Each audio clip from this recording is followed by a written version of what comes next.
आज मुझे ये बातचीत करते हुए न सिर्फ खुशी हो रही है, बल्कि इस बात की ज्यादा खुशी है कि भारत का एक ऐसा सूबा जो आजादी के बाद भी, भारत के विभाजन के बाद भारत की धरती पर एक टू नेशन थ्योरी को जन्म देता हो। इस राज्य के अंदर हमेशा जब भी बात हुई तो आर्टिकल 370, 35 ए, आतंकवाद, इस्लामिक आतंकवाद, जिहाद, अलग कॉन्स्टिट्यूशन, अलग निजाम, अलग विधान, अलग झंडा, ये तमाम सारी बातें काफी एक लंबे समय से हम सुनते रहे हैं। लेकिन जो सबसे बड़ी बात है, जो मैं समझता हूं कि आजादी के वक्त क्या हुआ, जम्मू कश्मीर का क्या स्टेटस था, इस पे चर्चा बहुत हुई। लेकिन आर्टिकल 370 के होने के बावजूद, 35 के बावजूद, तो इसके अंदर जो भी कुछ हुआ वो कितने जघन्य अपराध हुए उनकी बात नहीं है। इसलिए मैं खुश हूं कि एक युवा और एक जिसे कह सकते हैं कि बहादुर, निर्भीक, निडर जम्मू कश्मीर जैसी जगह में हिंदुओं की आवाज बन के उभरा हो और जम्मू के इंटरेस्ट को सर्वोपरि मानता हो। By profession he is advocate, activist, political activist. इन तमाम संज्ञानों के बाद में आतंकियों की चुनौती, सरकार का बेरुखी और दिल्ली से किसी तरह की पिछले 20 साल में कभी इनको मदद नहीं मिली। ऐसे में जम्मू कश्मीर में एक तरफ आप आतंकवादियों से लड़ते हैं, उनके निशाने पर रहते हैं, और एक जो पॉलिटिकल आतंकवाद है उससे भी लड़ते हैं। लेकिन आज अंकुर शर्मा को वी सपोर्ट पुष्पेन के इस चैनल पर बुला करके मुझे इसलिए हर्ष है कि इस बहादुर आदमी ने जम्मू में वो कर दिखाया है जो बड़े बड़े राजनीतिक दल, बड़े बड़े संगठन बातचीत तो करते हैं लेकिन हमेशा पॉलिटिकली करेक्ट रहने की कोशिश करते हैं। अंकुर शर्मा जम्मू कश्मीर की हाई कोर्ट में प्रैक्टिस करते हैं और इनकी प्रैक्टिस में ज्यादातर मुद्दे वो हैं जिसमें राष्ट्र है, जिसमें हिंदुस्तान है, जिसमें राष्ट्रवाद है। ये तमाम इशू के ऊपर कई मसलों पे ये चीजें करते रहे हैं। 2014 में एडवोकेट अंकुर शर्मा, जो एकजुट जम्मू के चेयरमैन भी हैं, आपने जम्मू कश्मीर में हिंदुओं के खिलाफ एक सुनियोजित तरीके से, एक ऑर्गेनाइज तरीके से वहां की सरकारें सक्सेसिव रही, चाहे गुलाम नबी आजाद की सरकार रही हो, अब्दुल्ला की रही हो, फारूक की रही हो, मुफ्ती की रही हो, महबूबा की रही हो। इन लोगों ने किस तरीके से जो जम्मू बहुल इलाका था, जो जम्मू में हिंदू बहुल इलाका था, वहां किस तरीके से एक एक्ट लाए जिसको रोशनी एक्ट के नाम से जाना जाता है।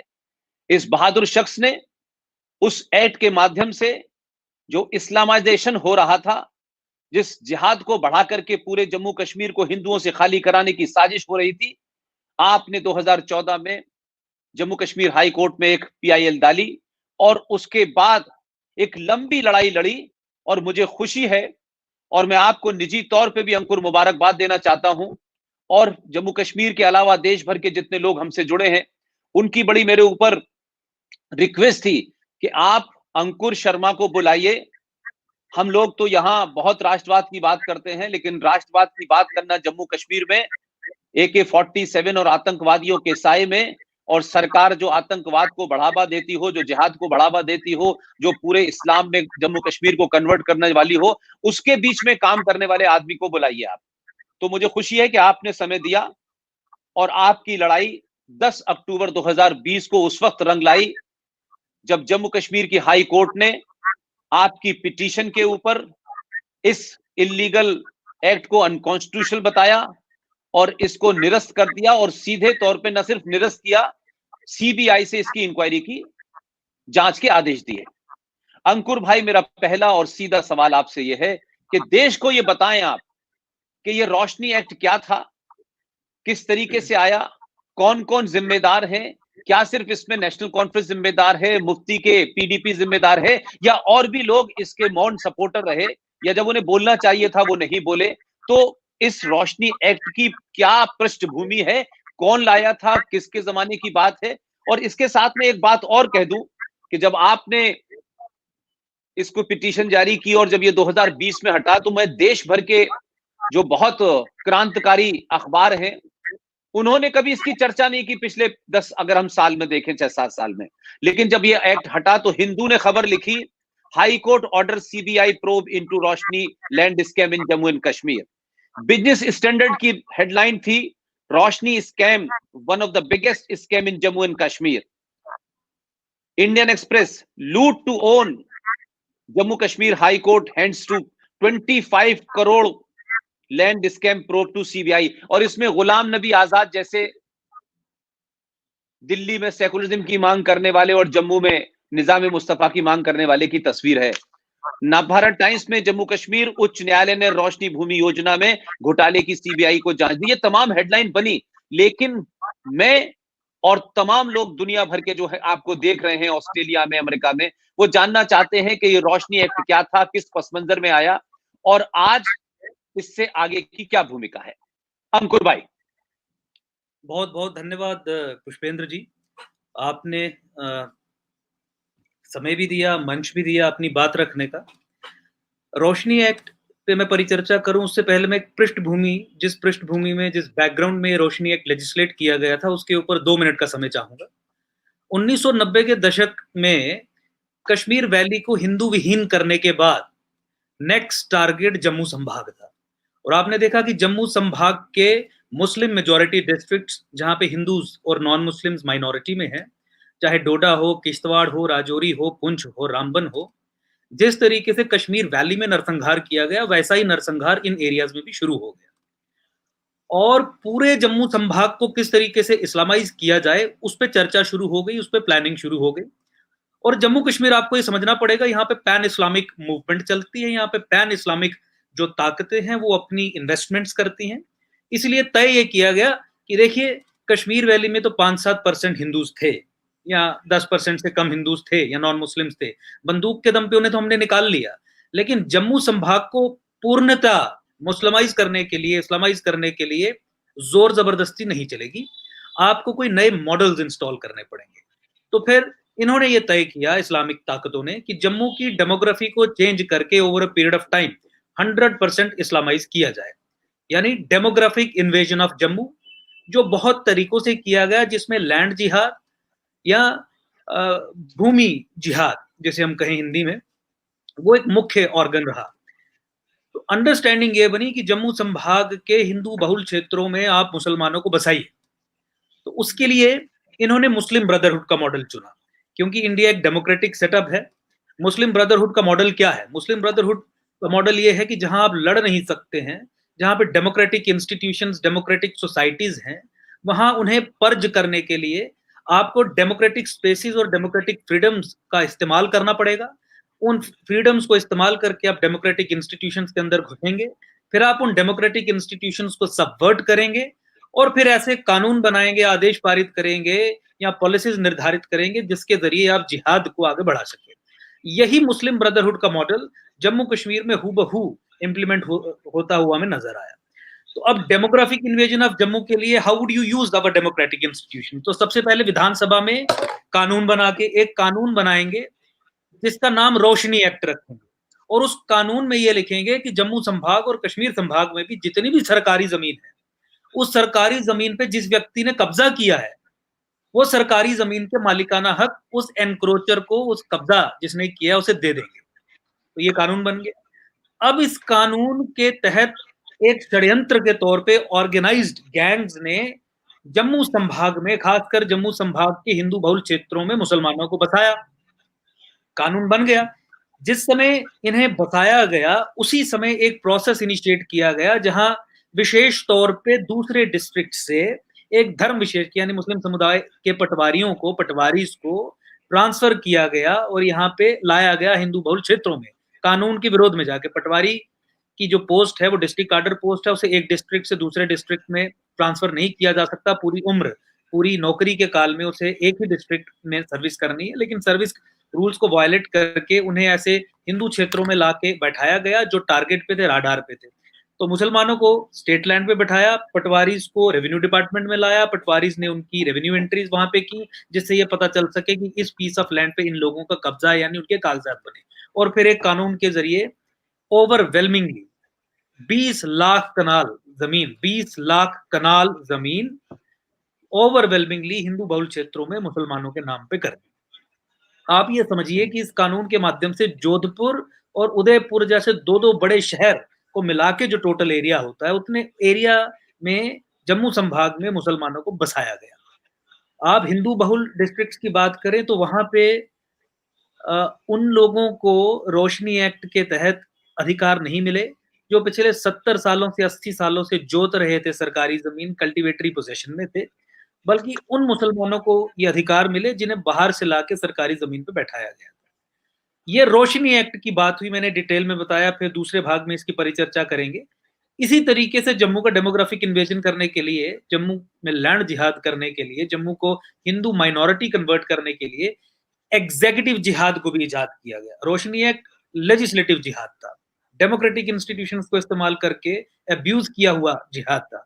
एग्जीक्यूटिव जिहाद महबूबा मुफ्ती ने 14 फरवरी 2018 का आदेश पारित करके किया। उसमें क्लियरली ये लिखित में आदेश दिए गए थे कलेक्टर, एसएसपी और डीएम को कि अगर कोई मुसलमान जम्मू संभाग में जमीन पे कब्जा करता है, चाहे वो फॉरेस्ट की जमीन हो, चाहे वो पब्लिक लैंड हो, चाहे वो स्टेट लैंड हो, लिखित में आदेश थे कि कोई भी एसएसपी, डीएम उनके खिलाफ कोई भी कार्रवाई नहीं करेगा।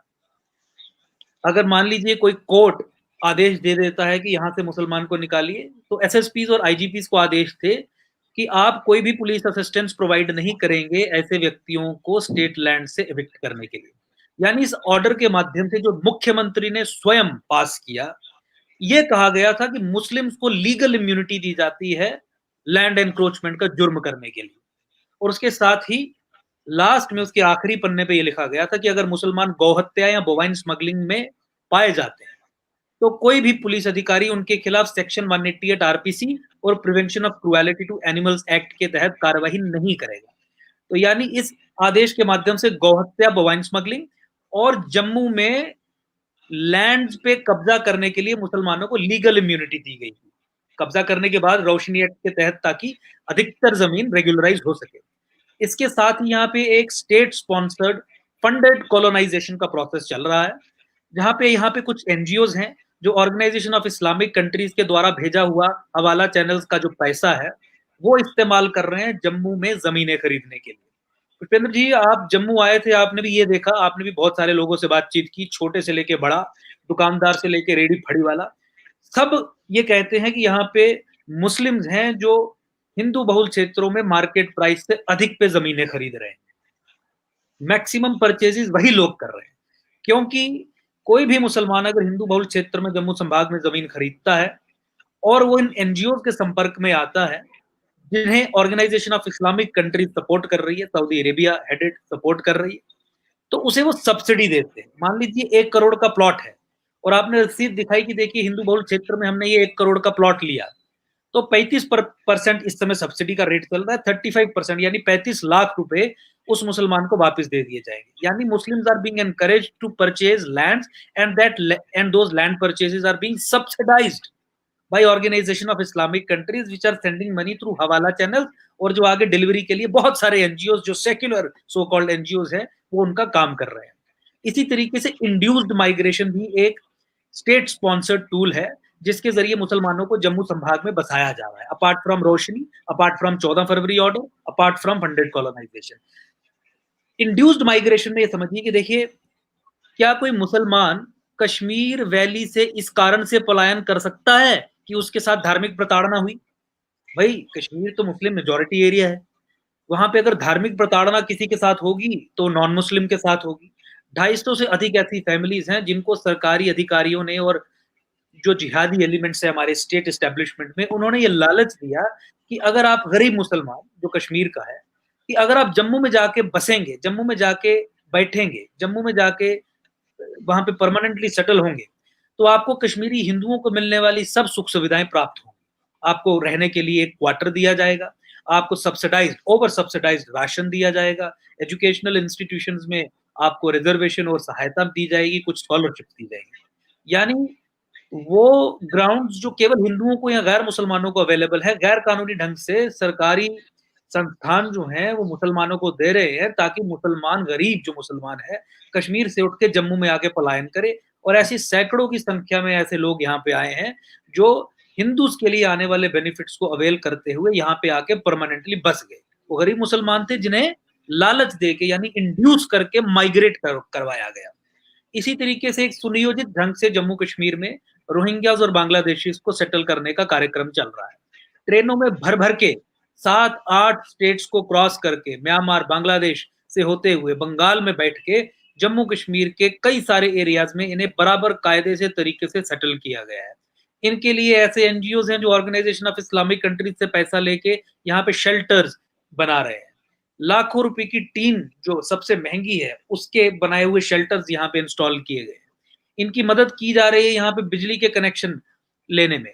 और मेरे पास 150 के करीब, मेरे सूत्रों के माध्यम से लिस्ट आई, 150 के करीब आज से 2 वर्ष पूर्व 150 लोगों के आधार कार्ड और राशन कार्ड बन चुके थे। उनमें से कई ऐसे भी थी जिनके बारे में हमें खबरें थी कि शायद स्टेट सब्जेक्ट सर्टिफिकेट भी इनके बन गए हैं। कुछों के स्टेट सब्जेक्ट सर्टिफिकेट्स भी हमारे सामने आए, यानी सरकारी मिली भगत से इन्हें यहाँ पे सम्मिलित करने में, एसिमिलेट करने में पूरे तरीके से कार्यक्रम चलाया जा रहा है। क्योंकि रोहिंग्याज और बांग्लादेशी जो माइग्रेट इलीगल इमिग्रेंट्स हैं, मुख्यतः मुस्लिम हैं, तो अगर वो यहाँ पे आके बैठते हैं तो जो डेमोग्राफिक इन्वेजन ऑफ जम्मू, जो लैंड जिहाद ऑन जम्मू, जो हिंदू माइनॉरिटी कन्वर्ट करने का जो षड्यंत्र है यहाँ का, उसमें सहायता होगी। और देखिए, डेमोग्राफीज डू चेंज, डेमोग्राफी चेंज होती है। जो दिल्ली की डेमोग्राफी जो आज है वो 50 साल पहले वो नहीं थी, या 50 साल बाद वो नहीं थी। तो देखिए, natural demographic change is understandable. कोई मुसलमान जम्मू में शिक्षा, अच्छी शिक्षा के लिए कानूनी ढंग से जमीन खरीद के आता है, समझा जा सकता है। हेल्थ फैसिलिटीज के लिए आता है, समझा जा सकता है। लेकिन जब एक सुनियोजित ढंग से, एक ऑर्गेनाइज्ड तरीके से कानून बना के, ऑर्डर्स पास करके एक धर्म विशेष के लोगों के फेवर में ये निर्णय लिए जाते हैं, और उससे अनसाइंटिफिक तरीके से अगर डेमोग्राफी चेंज होती है तो ये बहुत सीरियस कंडीशन है। हमारी एकजुट जम्मू की तरफ से हमने एक कमीशन अपॉइंट की थी जिसमें डेमोग्राफिक साइंटिस्ट, स्टैटिस्टिशियंस, सेफोलॉजिस्ट, ये सब मिलके एक्सपर्ट्स थे जिन्होंने हमें रिपोर्ट सौंपी, जिसपे हमने एक प्रेस कॉन्फ्रेंस भी की, सब पब्लिक डोमेन में डेटा लाया जो बहुत वायरल भी हुई थी। उसमें हमने ये साबित किया आंकड़ों के आधार पे, सबूत के आधार पे, कि किस तरीके से जम्मू की डेमोग्राफी पिछले 25-30 सालों में जो बदली है उसे demographic scientist very very alarming कहते हैं। क्योंकि डेमोग्राफी बदलने के साथ ही अगर अनसाइंटिफिक तरीके से बदले तो कल्चर्स भी वहां पे बदलते हैं। वहां की जो मान्यता है, वहां का जो चरित्र, वहां का जो मार्केट है, वहां की जो कल्चर से जुड़ी हुई जो भी पहचान आपको एक शहर में एंटर करके दिखती है, वो सब बदलती है। तो जम्मू एक ऐसे बॉम्ब पे बैठा हुआ है, which is a ticking time bomb, अगर मैं उसकी संज्ञा दूं, कि वो चल रही है सुई, कि ये कभी भी फट सकता है। क्योंकि यहाँ पे डेमोग्राफिक इन्वेजन के बाद जो डेमोग्राफी चेंज हुई है डेमोग्राफिक साइंटिस्ट के हिसाब से, वो सिचुएशन बहुत अलार्मिंग है। तो देखिए, बहुत सारे तरीकों से स्टेट स्पॉन्सर्ड डेमोग्राफिक चेंज को यहाँ पे अंजाम दिया जा रहा है। तो इन्होंने जो लेजिस्लेटिव जिहाद, जो सबसे खतरनाक एक टूल था डेमोग्राफिक चेंज इंट्रोड्यूस करने का, उसे हमने चुनौती के हाई कोर्ट से 2020 में खत्म करवा दिया, यानी ध्वस्त करवा दिया।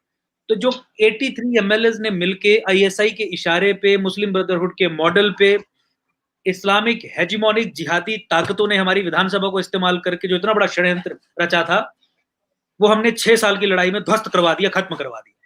वैसे ही 14 फरवरी का ऑर्डर जिस समय आया था, उस समय ये बहुत क्लासिफाइड डॉक्यूमेंट था, ये एक क्लैंडस्टाइनली इशूड ऑर्डर था। इसे स्वयं पब्लिक डोमेन में स्वयं मैंने लाके इसे उसे 1 साल की लड़ाई में ये करवाया था। तो देखिए, मेरा कहने का मतलब है कि हम हर स्तर पे इनके खिलाफ लड़ रहे हैं।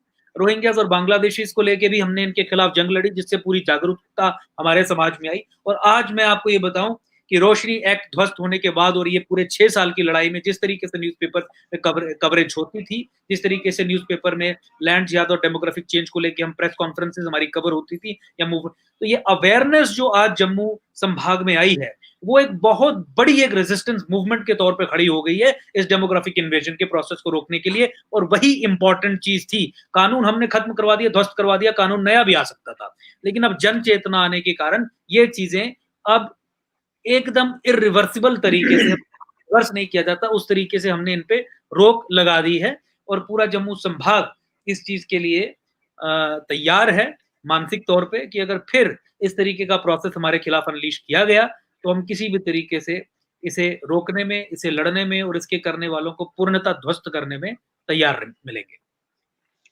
अंकुर भाई, आप जब ये कह रहे थे ना, तो देखिए मेरे सारे रोंगटे खड़े हो गए, इसलिए कि मैं ये जानता हूं कि जो आपने किया है ये बड़े बड़े लोग नहीं कर सकते।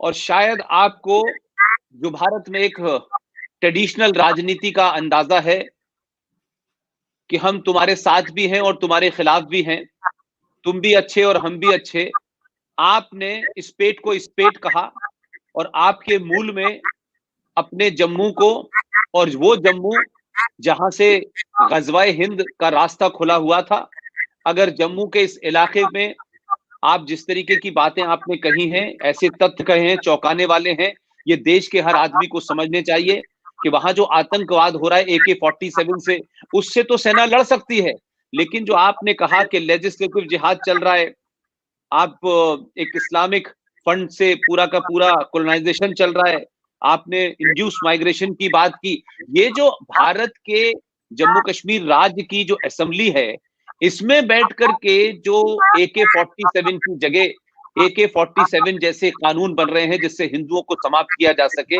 और इस जम्मू कश्मीर का वो ख्वाब जो पाकिस्तान का ख्वाब है, जो जम्मू कश्मीर के मुसलमानों का ख्वाब है, उसको पूरा किया जा रहा है। तो आपने 1990 वाली जो घटना घटी है, एक तरीके से 1990 को किस तरीके से साइलेंटली, खामोशी से पूरे जम्मू को कश्मीर बना दिया जाए, तो ये लड़ाई तो कानूनी तौर पे आपने जीती। अब इस पे CBI क्या करेगी और CBI के बाद ये कैसे वापस आएगा, ये एक लंबी लड़ाई है। लेकिन इसके अलावा आप जम्मू में लगातार ऐसे विषयों को उठाते रहे हैं, चाहे वो डोमासाइल का मामला हो, चाहे डेमोग्राफी चेंज का मामला हो। डेमोग्राफी चेंज पे भी आपका एक बहुत स्ट्रॉन्ग आर्गुमेंट है कि डेमोग्राफी चेंज करने के पीछे की मानसिकता दुनिया में क्या रही है और जम्मू में जो हो रहा है वो उसी से रिलेटेड है। लेकिन मैं ये मानता हूं कि रोशनी एक्ट के बारे में बताया, और ये शायद 2007 में गुलाम नबी आजाद के मुख्यमंत्री रहते हुए आया था, जहां तक मेरी कुछ जानकारी है, वो इसको लेके आए थे। लेकिन आपसे एक मेरा सवाल इसलिए है कि आप पूरे जम्मू के अंदर लगातार लोगों को न सिर्फ अवेयर कर रहे हैं, बल्कि आने वाले भविष्य की राजनीति के लिए जो एक फिक्स सी राजनीति है, वो राजनीति से उलट आप आम आदमी की, भारत को बचाने वाली ताकतों के साथ खड़े होकर के आप पूरे जम्मू कश्मीर में आपने एकजुट जम्मू के अलग अलग ऑफिसेस खोले हैं, लोगों को अपॉइंट किया है। मैं एक सवाल आपसे पूछना चाहता हूं, ये सवाल थोड़ा कड़वा भी हो सकता है, कि 2007 से लेकर के 2020 के बीच में कई सरकारें रही, चाहे दिल्ली की कांग्रेस सरकार भागीदार रही हो, चाहे अटल जी के जमाने में सरकार भागीदार रही हो, चाहे बीजेपी की सरकार भागीदार रही हो, कैन कैन प्रकरण से जम्मू कश्मीर से जो MLA जीतते थे वो तो वही लोग थे, वो हिंदू थे और जम्मू के लिए गए थे। क्या इस इतने सालों में इन जो विधायक थे, कभी इन्होंने इन बातों को क्यों नहीं उठाया? इनकी क्या मजबूरी थी? क्या जम्मू के लोगों ने इनको पूछा नहीं कि आप हमारे नुमाइंदे हैं, आप जब ऐसे काम हो रहे थे जो हिंदुओं के विरोध में थे, जो जम्मू के विरोध में थे, तो इनकी आवाज क्यों नहीं आई? इन MLAs ने इसको इशू क्यों नहीं बनाया? ये मैं जानना चाहता हूं, इसके पीछे क्या मानसिकता है? देखिए, पिछले 70 सालों में दिल्ली की पैराडाइम, एक पॉलिसी, एक पैराडाइम जम्मू कश्मीर को लेके ये रही कि जम्मू कश्मीर को एक स्पेशल मुस्लिम डोमेन बना के रखा जाएगा। 370 और 35A का जिक्र आपने किया। 370 और 35A वो दो कॉन्स्टिट्यूशनल गारंटीज थी जिसके माध्यम से भारत की सेकुलर धरती के अंदर एक इस्लामिक स्टेट को प्लांट किया गया था। हम ये समझते हैं कि 1947 में पाकिस्तान बना और हट के अलग निकल गया, लेकिन 1947 में केवल पाकिस्तान बन के हट के नहीं निकला, एक पाकिस्तान का बीज एक और हिंदुस्तान की टेरिटरी में लग गया और वो था state of Jammu and Kashmir. 370 और 35 से ये सुनिश्चित करती थी कि जम्मू कश्मीर में विधानसभा का चरित्र सदा सदा के लिए इस्लामिक इन नेचर रहेगा। इस अरेंजमेंट को दिल्ली ने, इंडियन स्टेट ने, भारत सरकार ने दुनिया के सामने सेक्युलरिज्म का चोला पहना के इसे रिप्रेजेंट किया। एक ऐसा सेक्युलर प्रोविजन, एक सेक्युलर डॉक्यूमेंट का एक ऐसा सेक्युलर प्रोविजन जो ये सुनिश्चित करे कि विधानसभा का चरित्र सदा सदा के लिए इस्लामिक रहेगा, उसको भारत सरकार ने डेमोक्रेटिक सेक्युलर प्रोविजन की तरह पेश किया। अंडरस्टैंडिंग नेहरूवियन सेक्युलरिज्म की ये थी कि भारत एक हिंदू मेजॉरिटी कंट्री है। हिंदू मेजॉरिटी कंट्री में देखिए एक मुस्लिम मेजॉरिटी स्टेट है जहां पे मुसलमान डेमोक्रेसी का चेहरा है और डेमोक्रेसी को सक्सेसफुल बना रहा है। तो ये इंडियन डेमोक्रेसी और सेक्युलरिज्म की कितनी बड़ी विक्ट्री हो। तो इस सोच से इन्होंने ये सुनिश्चित किया कि जम्मू कश्मीर में नॉन मुस्लिम कभी मुख्यमंत्री ना बने। तो आप ये सुनिश्चित करें ऐसे प्रोविजंस इंट्रोड्यूस करके कॉन्स्टिट्यूशन में कि विधानसभा का चरित्र सदा सदा के लिए इस्लामिक रहे। अब पार्लियामेंट्री फॉर्म ऑफ डेमोक्रेसी में अगर विधानसभा का चरित्र इस्लामिक है तो फिर कंट्रोल भी इस्लामिक ही होगा, फिर मुख्यमंत्री भी मुसलमान ही होगा। और पिछले 70 सालों में इस अरेंजमेंट ने ये प्रूव करके रख दिया कि पिछले 70 सालों में एक भी हिंदू या गैर मुसलमान जम्मू कश्मीर का मुख्यमंत्री नहीं बना, और हमेशा पिछले 70 सालों में कश्मीर की ही संप्रभुता रही हमारे स्टेट अपरेटस पे। सो अनफॉर्चुनेट सिचुएशन ये थी कि दिल्ली का जम्मू कश्मीर में सुन्नी कश्मीरी मुस्लिम एस्टैब्लिशमेंट के साथ एक कॉन्ट्रैक्ट था कि जम्मू कश्मीर को मुसलमानों के जरिए ही चलाया जाएगा, क्योंकि ये एक स्पेशल मुस्लिम डोमेन है विच stands protected by constitutional provisions, namely article 370 and 35A। तो इस अरेंजमेंट के खिलाफ कोई व्यक्ति इतना ताकतवर उठ के यहां पे आया नहीं जो दिल्ली को चुनौती दे सके। एकजुट जम्मू ने पिछले 5-6 वर्षों की लड़ाई में दिल्ली को चुनौती दी और यह कहा कि दिल्ली रिस्पॉन्सिबल है जम्मू कश्मीर में इस्लामिक स्टेट ये कायम है, इसके कायम रहने। इसीलिए इस इस्लामिक स्टेट के जितनी भी सिम्टम्स थे उन्हें एड्रेस करने की कोशिश नहीं की गई। अब इस्लामिक स्टेट का एक परम कर्तव्य होगा कि एरिया को 100% इस्लामाइज किया जा सके। तो अगर वो इस्लामिक स्टेट जहां का विधानसभा for all times to come Islamic in character रहेगा, और भारत सरकार ने सेंसस भी फज किए इस चीज को सुनिश्चित करने के लिए कि हमेशा कश्मीर के पास बहुमत रहे, कश्मीर के पास अधिक सीट्स रहे, वो एक अन्य विषय में चर्चा करूंगा। तो आप क्या एक्सपेक्ट करते हैं क्या होगा? सबसे पहले ऐसे कानून बनाए जाएंगे जिसके जरिए पूरे एरिया को इस्लामाइज किया जाए। दूसरा, महिलाओं को सेकंड क्लास सिटीजन का ट्रीटमेंट दिया जाएगा, और आप जानते हैं 370 और 35 कारण महिलाओं के हक पुरुषों के बराबर जम्मू कश्मीर में नहीं थे। तीसरा, अगर गैर मुसलमान माइनॉरिटी है उसके कुछ फंडामेंटल राइट्स हैं, तो जम्मू कश्मीर चूंकि एक मुस्लिम मेजॉरिटी स्टेट है, एक इस्लामिक स्टेट है, एक non secular theocratic Islamic state है, तो उन माइनॉरिटीज को उनके हक नहीं दिए जाएंगे, उनके हक लेके भी मेजॉरिटी कम्युनिटी को दे दिए जाएंगे। आप जानते हैं पुष्पेंद्र भाई, 2016 से 2018 के बीच में सुप्रीम कोर्ट में स्वयं मैंने ये लड़ाई लड़ी कि जम्मू कश्मीर में मुसलमानों को गलत तरीके से माइनॉरिटी बेनिफिट्स दिए जा रहे हैं, और 2 साल में केंद्र सरकार पे, राज्य सरकार पे 30-30 हजार के जुर्माने करवा के, इनके घुटने टिकवा के वो केस भी हमने जीता।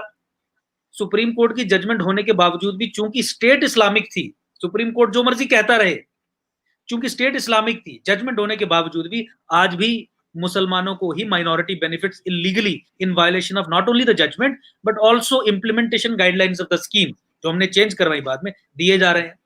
तो देखिए, जब संविधान, और मैंने बताया कि मुस्लिम ब्रदरहुड का मॉडल, आप हमारे डेमोक्रेटिक इंस्टीट्यूशन के अंदर घुस के डेमोक्रेसी को सबवर्ट करके जिहाद को आगे चलाते हैं।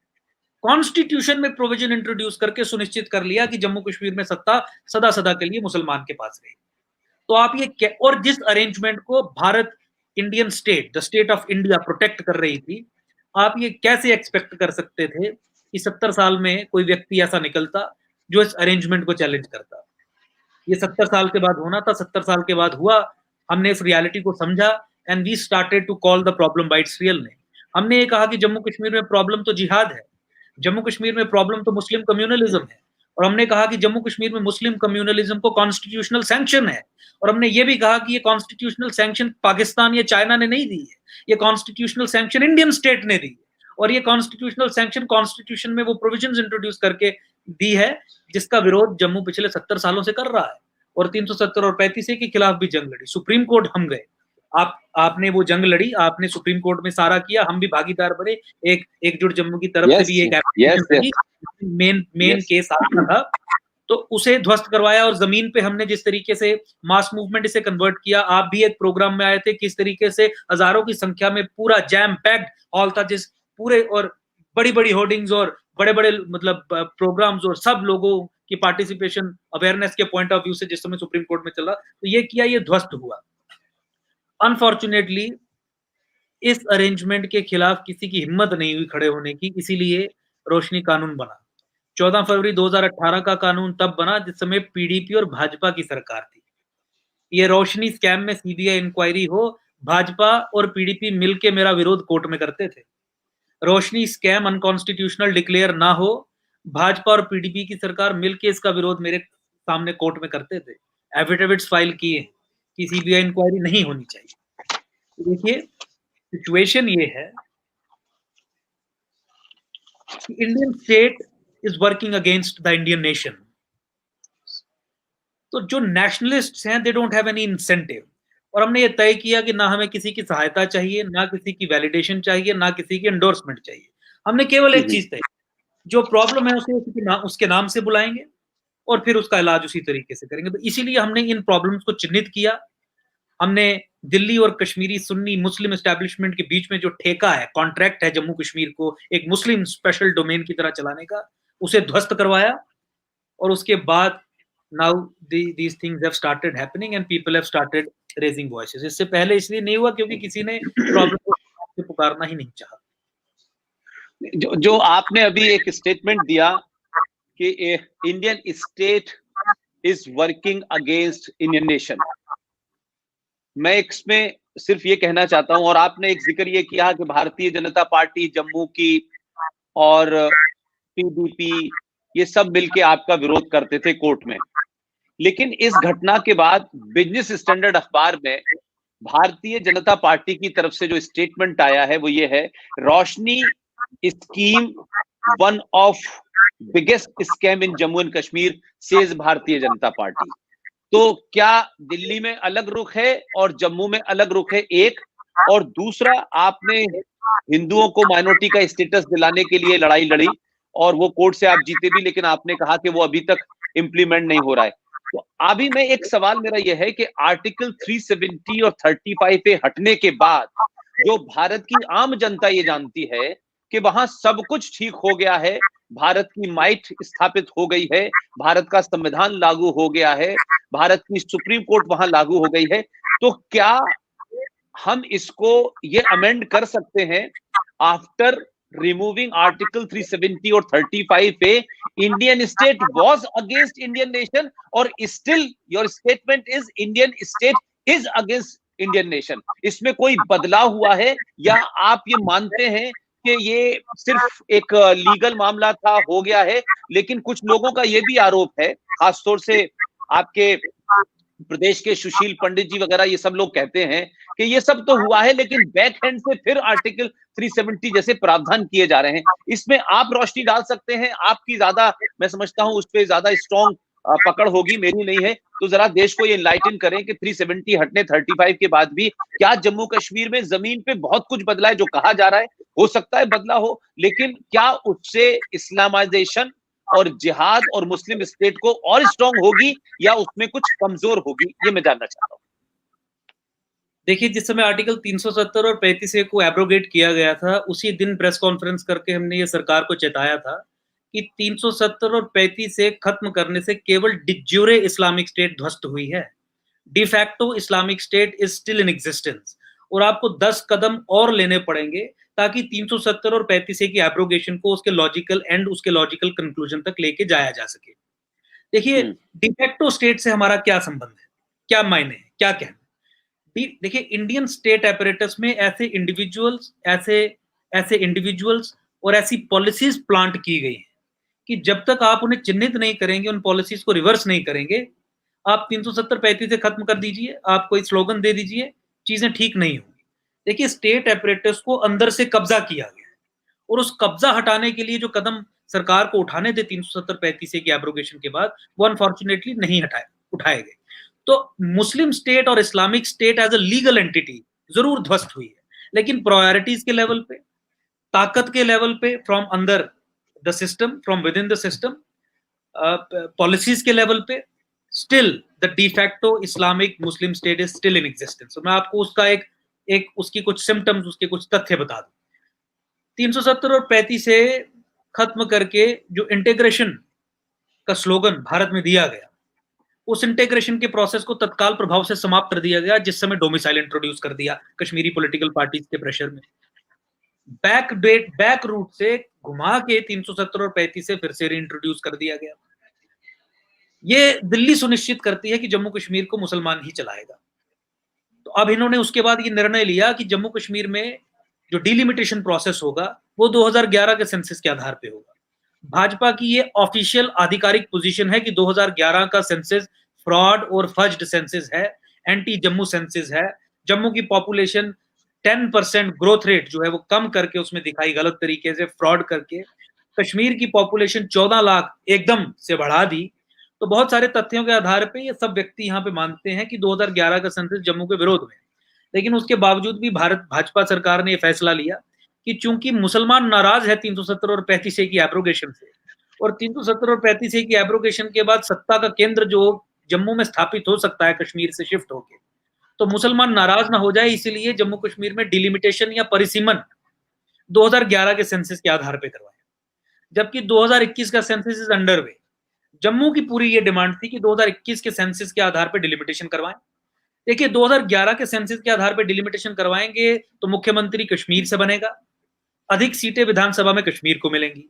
तो 370 और 35A से पहले का जो अरेंजमेंट था आप उसे इस फैसले से पुनः रिस्टोर कर रहे हैं। 2021 के सेंसस के आधार पर अगर आप डिलिमिटेशन करवाएंगे तो जम्मू को विधानसभा में रिप्रेजेंटेशन अधिक मिलेगी, क्योंकि फ्रॉड सेंसस नहीं होगा, बायोमेट्रिक आधार बायोमेट्रिक बेस्ड होगा। मुख्यमंत्री जम्मू का बनेगा। अब देखिए एक बहुत हमें समझने की जरूरत है कि ऐसी एक पॉलिटिकल पार्टी, और आप जानते हैं भाजपा का जो 25 की 25 सीट मिली थी, सारा जो आधार था वो जम्मू से था। अब मुझे एक समझने में ये डिफिकल्टी है कि एक पॉलिटिकल पार्टी ऐसा फैसला कैसे ले सकती है जिस फैसले के आधार पर सत्ता उसके पॉलिटिकल अपोनेंट को मिले। 2021 के आधार पर सेंसस के आधार पर डिलिमिटेशन आप करवाएंगे, सत्ता जम्मू से बनेगी, सत्ता का केंद्र जम्मू बनेगा, भाजपा जम्मू में सशक्त है। कश्मीर को अगर आप 2011 के सेंसस के आधार पर पावर देंगे तो ऑब्वियसली एनसी पीडीपी ये मिलकर वहां से सरकार बनाएंगे। तो एक पॉलिटिकल पार्टी जिसका अल्टीमेट एम सत्ता है वो ऐसा फैसला कैसे ले सकती है जिस फैसले के आधार पर सत्ता उसका पॉलिटिकल अपोनेंट ले जाए? तो एक सोचने की जरूरत है। एक प्रोसेस है, एक इंस्टीट्यूशनलाइज्ड प्रोसेस है, और जैसे मैंने बताया कि स्टेट एपरेटस में इंडिविजुअल्स और पॉलिसीज प्लांट की गई होती हैं जो अंदर से कंट्रोल करके ऐसी उल्टी सीधी चीजें करवाती है। एक ऐसा प्रोसेस चल रहा है जिससे 370 और 35A की एब्रोगेशन की भरपाई हो जाए। कश्मीरी मुसलमान को एम्पावर करने की दिशा में तमाम डेवलपमेंटल एक्टिविटीज और तमाम पॉलिसी इनिशिएटिव बहुत तेजी से लिए जा रहे हैं। एक डिलिमिटेशन का मैंने आपको एक सिंपल एग्जांपल में दे दिया। जम्मू बेनिफिट होगा अगर आप माइनॉरिटी राइट्स नॉन मुस्लिम्स को जम्मू कश्मीर में दें, लेकिन चूंकि ये चाहते नहीं कि जम्मू एम्पावर्ड हो, जम्मू ताकतवर बने, जम्मू पॉलिटिकली एम्पावर, तो माइनॉरिटी स्टेटस को होल्ड पे रख के मुसलमानों को सब माइनॉरिटी बेनिफिट इलीगली ये दे रहे हैं। डोमिसाइल का इशू आ गया, 11 साल में तो भारत की नागरिकता मिल जाती है, यहाँ 15 साल लगेंगे। कोई भी व्यक्ति बाहर का जो यहाँ पे आए अच्छे करियर अपॉर्चुनिटीज के दृष्टिकोण से, जिस भी तरीके से भारत हिंदुस्तान के लोग यहाँ पे आए, उनके लिए बैरियर्स आपने खड़े कर दिए। इंटीग्रेशन के नाम पे जो एब्रोगेट किया उसे डोमिसाइल से आके उसके ऊपर दरवाजे लगा दिए। तो मेरा ये कहने का मतलब है कि जो डिफैक्टो इस्लामिक स्टेट है वो ज्यादा खतरनाक है, और डिफैक्टो इस्लामिक स्टेट इस समय इंडियन स्टेट को ऐसे कंट्रोल करके बैठी है कि I have no hesitation in saying that Indian state is still working against the Indian nation. देखिए अगर हिंदू ताकतवर होता है जम्मू कश्मीर में तो भारत सरकार का इंटरेस्ट ही तो वहां पे और डीपन होता है। भारत सरकार के या इंडियन स्टेट के इंटरेस्ट को हिंदू यहाँ पे ढो रहा है, या कश्मीर का मुसलमान जो पाकिस्तान के साथ या ऑटोनॉमी या सेल्फ रूल के साथ है वो ढो रहा है। इंडियन स्टेट के लिए एसेट नॉन मुस्लिम है, लेकिन एम्पावरमेंट मुस्लिम की है। ये एक और एग्जांपल है जो ये सुनिश्चित करती है कि Indian state is working against the Indian nation. Jammu Kashmir में जो हिंदू टेम्पल्स हैं, हिंदू श्राइन्स हैं, माता वैष्णो देवी श्राइन का मामला आप समझ लीजिए, अमरनाथ श्राइन का समझ लीजिए, सेलेक्टिवली हिंदू रिलीजियस इंस्टीट्यूशंस को कानून के विरुद्ध जाके सरकारों ने कब्जा किया है, और उसका पैसा जो है ये इफ्तार पार्टियों पे खर्चते हैं या मुस्लिम एम्पावरमेंट के लिए किसी ना किसी तरीके से खर्चते हैं, उसके काफी तथ्य सामने आए हैं। और आपके दर्शकों के लिए मैं ये बता दूं कि माता वैष्णो देवी श्राइन को स्टेट कंट्रोल से छुड़ाने के लिए और हिंदुओं को इसका कंट्रोल देने के लिए ऑलरेडी हम जम्मू कश्मीर हाई कोर्ट में याचिका कर चुके हैं और उसमें कोर्ट ने नोटिस भी इशू कर दिए, यानी तीव्र गति से वो प्रोसेस आगे चल रहा है। Great great great, very good, very good. अब आप ये देखेंगे कि भाजपा जो केंद्र में भी है और यूटी एडमिनिस्ट्रेशन में भी है, ये इसके विरोध में जवाब देंगे, ये भी आप देखेंगे। क्यों? क्योंकि the state has been captured from within, the state apparatus has been captured from within. Otherwise political understanding, political ideology के आधार पे भाजपा की ये स्टेटेड पोजीशन है कि हिंदू टेम्पल्स का कंट्रोल, हिंदू श्राइन्स का कंट्रोल हिंदुओं के हाथ में होना चाहिए। सरकार, government has no business doing it. लेकिन आप देखिए यहां पे क्या जवाब आएगा, they will be filing again. और पिछली डेट पे तो इन्होंने समय मांगा, जवाब ही नहीं दाखिल किया। So they will first cause delays and then they will take a stand on affidavit against us. जिस तरीके से राम मंदिर, अयोध्या मंदिर में क्यों फैसला आया? वो इसलिए फैसला आया कि सुप्रीम कोर्ट ने उस याचिका पे फैसला दिया जिस याचिका में ये कहा गया था कि इसकी डे टू डे सुनवाई करिए, इसे एक्सपेडाइट करिए। भाई डे टू डे सुनवाई होने के बाद ही तो अयोध्या केस में फैसला हो पाया, और डे टू डे सुनवाई करने वाली याचिका का 2 साल तक तो केंद्र सरकार ने विरोध किया था। तो देखिए, इसीलिए मैं कह रहा हूं कि पाकिस्तान को आप देखिए, चाइना को देखिए, क्योंकि जम्मू कश्मीर 2 आइडियोलॉजिकल स्टेट्स से घिरा है। एक इस्लामिक स्टेट ऑफ पाकिस्तान है, इस्लामिक रिपब्लिक ऑफ पाकिस्तान है, और एक कम्युनिस्ट चाइना है। दोनों आइडियोलॉजिकल स्टेट्स हैं। मैं ये कहूंगा कि ये दोनों जो स्टेट्स हैं, they are normal states. Pakistan may be with an abnormal nation. Pakistan के संदर्भ में Pakistan is a normal state, जो उसके वैचारिक आइडियोलॉजिकल गोल्स हैं वो उस पर कर रहा है काम। आईएसआई उस पर काम कर रही है। जम्मू कश्मीर में इस्लामाइजेशन का प्रोसेस कानून बना के चलवा रही है, ताकि जम्मू कश्मीर को लॉन्च पैड बनाया जा सके गजवाए हिंद करने के लिए। Pakistan has a normal state with an abnormal nation, but India has an abnormal state with a normal nation, and therefore Indian state is working against the Indian nation, क्योंकि राष्ट्रवादी लोगों को राष्ट्रवादी होने के लिए देयर इज जीरो इंसेंटिव। 370 और 35 से खत्म करने के बाद आज सारा प्रयास ये है कि किसी तरीके से मुसलमान के साथ इंगेजमेंट कर ली जाए, क्योंकि वो नाराज हो गया है। और इंगेजमेंट के प्रोसेस में माइनॉरिटी राइट्स जो हिंदुओं को मिलने हैं, 70 से अधिक माइनॉरिटी स्कीम के हिंदू बच्चों को मिलने हैं, वो भी मुसलमान को दे दिए। जम्मू में लैंड जिहाद, डेमोग्राफिक इन्वेजन के प्रोसेस का मुद्दा ना उठाया जाए। भाजपा ने, कांग्रेस ने, किसी भी पॉलिटिकल पार्टी ने, जम्मू बेस्ड लीडर ने, एक्सेप्ट फॉर अस एकजुट Jammu, demographic invasion of Jammu या लैंड जिहाद का नाम तक नहीं लिया। एक बिजनेस स्टैंडर्ड में स्टेटमेंट दे देना पॉलिटिकल पोस्टरिंग के लिए is a different thing. Jammu Kashmir में एकजुट जम्मू के अलावा लैंड जिहाद और किसी भी व्यक्ति, किसी भी संगठन का मुद्दा ही नहीं। आपको एक भी आधिकारिक स्टेटमेंट इस इश्यू पे नहीं मिलेगी। ये इन सवालों के जवाब ही नहीं देते। और लैंड जिहाद को रिवर्स करने के लिए जो हमारी लड़ाई चल रही थी, उस लड़ाई में ये टांग अड़ाते, कोर्ट्स में भी टांग अड़ाते, बाहर भी ये टांग अड़ाते। इन्होंने रोहिंग्याज और बांग्लादेशीज को लेकर जो हमारी मूवमेंट चली, उस प्रेशर में आके एम्पावर्ड ग्रुप ऑफ मिनिस्टर्स का गठन किया, जिसमें पीडीपी और भाजपा के मंत्री थे। वो एम्पावर्ड ग्रुप ऑफ मिनिस्टर्स ने गोलमोल करके ऐसे अधिकार दे दिए रोहिंग्याज और बांग्लादेशीज को कि वो आज तक यहाँ पे बैठे। यानी वही है कि अगर किसी मामले को रफा दफा करना है तो एम्पावर्ड ग्रुप ऑफ मिनिस्टर्स बना दीजिए, कोई कमेटी बना दीजिए, कोई रिकमेंडेशन देने के लिए 10 लोगों को बैठा दीजिए।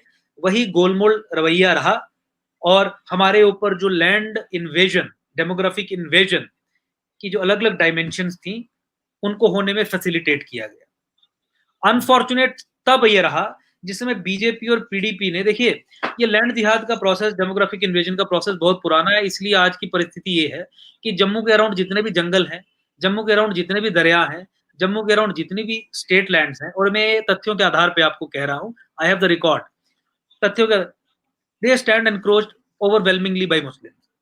यहाँ पे एक फॉरेस्ट एरिया है जहां पे 25 से 30 हजार घर रिकॉर्डेड फॉरेस्ट लैंड पे केवल और केवल मुस्लिम समुदाय के बने हैं।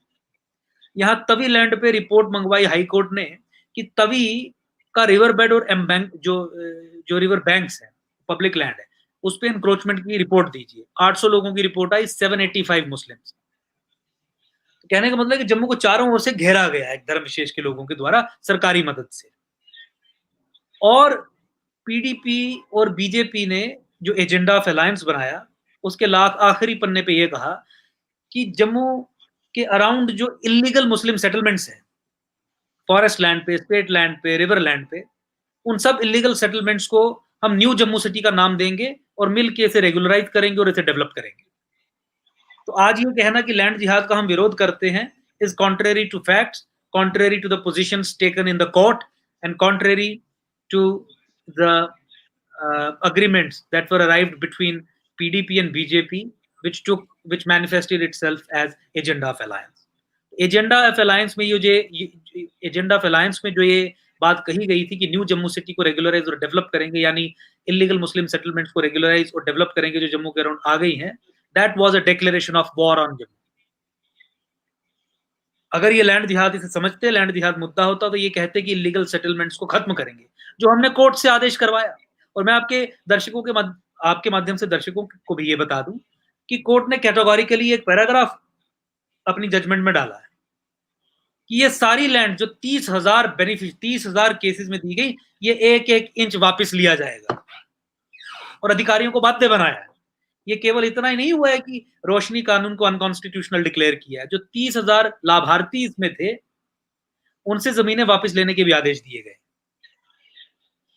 और अब आप देखिए सीबीआई इंक्वायरी में किन किन लोगों के नाम आते हैं और देखिए कि किस किस तरीके के तथ्य सामने आएंगे। अंकुर भाई, आपकी बात को जो आप इतने तथ्यों और रिसर्च के साथ, क्योंकि आप वहां लड़ रहे हैं, मैं ये मानता हूं, और क्योंकि आपका कोई राजनीतिक स्वार्थ नहीं है, कोई चाहे वो कोई पार्टी हो, आप शुद्ध रूप से जम्मू को नहीं बचा रहे, बल्कि ग़ज़वाए हिंद का रास्ता जो जम्मू के द्वारा दिल्ली तक आएगा, लाल किले तक आएगा, उसको रोकने में आप अपना जीवन खपा रहे। मेरा सवाल यह है कि ऐसी स्थिति में जहां एक कांग्रेस पार्टी हो, एक भारतीय जनता पार्टी हो और दो लोकल पार्टियां हैं, और उसमें नई नई पार्टियों के बनने का भी हम बीच में देखते हैं कि कोई नई पार्टी बनाई जा रही है, तब भी मुझे ऐसा लगता है कि अगर जम्मू कश्मीर में कोई तीसरी भी पार्टी आएगी तो उसमें इस बात की ज्यादा एक तरीके से होड़ लगेगी और रेस होगी कि कौन ज्यादा एंटी इंडिया है, कौन ज्यादा प्रो पाकिस्तान है, कौन ज्यादा एंटी हिंदू है। इसी होड़ पे ये पार्टियां बनेंगी। ऐसी सूरत हाल में जम्मू कश्मीर में चुनाव की तैयारियां, चुनाव जल्दी हो, ये तमाम सारे हो रहा है, और इसीलिए शायद मेरा ख्याल है कि 2011 के सेंसस के को ही आगे एक्सटेंड किया जा रहा है। अगर चुनाव की जल्दी नहीं होती तो फिर 21 का सेंसस के बाद भी हो सकता था चुनाव। तो आपके सामने या हम तमाम उन राष्ट्रवादियों के सामने कौन सा ऐसा स्पेस बचता है कि हम ये तमाम सारी लड़ाइयां लड़ते हैं देश भर में। आज हम कहते हैं पूरे देश में 500 कश्मीर बन चुके हैं। जो बात आप कह रहे हैं, यहां तो हम मानते हैं कि मेरठ बन गया, मुजफ्फरनगर बन गया, मुजाराबाद बन गया, संभल बन गया, लेकिन वहां तो आप कह रहे हैं कि राजनीतिक दल और सत्ताएं और व्यवस्थाएं मिलके उसको एक इस्लामिक स्टेट बनाने में लगे। ऐसे में आप एकजुट जम्मू की जो पूरी आपने मुहिम चलाई है, और जो बड़ी कामयाबी, क्योंकि लोग मुझसे आपके बारे में जिक्र करते हैं, अलग अलग आपके शहर साबाद से, बहुत सारी जगह से मेरे पास फोन आते हैं। क्या आप ये बात साफ साफ बताने में इस पोजीशन में है कि अगर ये लड़ाई कुछ एक्ट को हटाने, कुछ हिंदुओं को माइनॉरिटी का स्टेटस दिलवाने की, तो लड़ाई आपने जीती, लेकिन असली लड़ाई तो विधानसभा में पहुंच करके हो सकती है, नहीं तो फिर कोई चैलेंज नहीं करेगा। अब जितना भी आपने बताया कि बीजेपी यहां साथ थी, वहां से ये कह रही है, यहां मंदिरों के मामले में उसका रुख ये है, वहां उसका रुख ये है, तो जो बात आपने बताई है, तो क्या चुनाव होने के बाद या चुनाव से पहले कोई आपको ऐसा लगता है कि एकजुट जम्मू, कम से कम जम्मू जो हिंदू जहां से जीत के आते हैं और उस हिंदू के जीतने के बाद बीजेपी वहां रिप्रेजेंट करती है, क्या कोई राजनीतिक दल, क्या कोई राजनीतिक अप्रोच हो जिससे आप वहां चुनाव में एक साइजेबल नंबर आपके साथ हो और फिर वो लोग सिर्फ इस मुद्दे पे अपनी राजनीति शुरू करें और इसी मुद्दे पे समाप्त करें, वो किसी एजेंडे, किसी लार्जर एजेंडे पे अपने हितों को या जम्मू के हितों को या हिंदुओं के हितों की दलाली और बेचना न शुरू करें। ऐसा कोई आपके मन में या दिमाग में कुछ कोई खाका है जिससे कि बड़ी लड़ाई राजनीतिक तौर पे लड़ी जा सके? कानूनी तो आपने जीती, अब कानूनी लड़ाई जीतने के बाद वो कैसे इंप्लीमेंट होती है, एक लंबा प्रोसेस होता है, उसमें आप अब सीबीआई कब इंक्वायरी करेगी, कैसे इंक्वायरी करेगी, बहुत सारी चीजें हैं। लेकिन अभी आपके सामने चुनाव का एक वो है, तो आपने एक पक्ष तो बताया कि ये तरीके से जो जो आपका जो डिलिमिटेशन का मामला है वो पुराना ही है। अगर आपके मन में कोई ऐसा है तो क्या उसकी कोई तैयारी है? क्या देश भर के राष्ट्रवादी लोग और राष्ट्रवादी ताकतें आपकी कैसे इस लड़ाई में आपको और मजबूत कर सकती है? देखिए, एकजुट जम्मू की ऑर्गेनाइजेशनल एक्सपेंशन हमने पिछले 1 वर्ष पहले ही प्रारंभ कर दी थी, शुरू कर दी थी। और मुझे बताते हुए बहुत हर्ष होता है कि जम्मू संभाग के 10 डिस्ट्रिक्ट में हमारी डिस्ट्रिक्ट एग्ज़ीक्यूटिव काउंसिल्स कॉन्स्टिट्यूट हो चुकी हैं।